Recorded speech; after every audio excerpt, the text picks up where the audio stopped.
What is nature doing here? This is very unusual. I've never seen this before.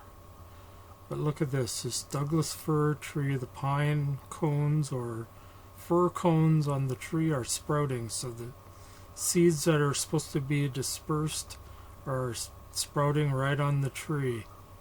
That can't be advantageous for this life form. These cannot grow there that I know of.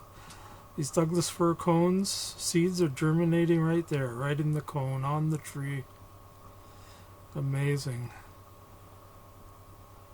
So here you see Douglas fir cones on the tree, sprouts coming out of the cone on the tree, still attached. The tree cannot grow on a branch of the tree, as far as I know.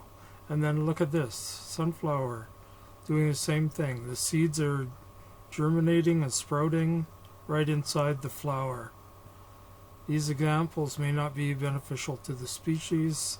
What is nature doing here? Someone explain it to me, please.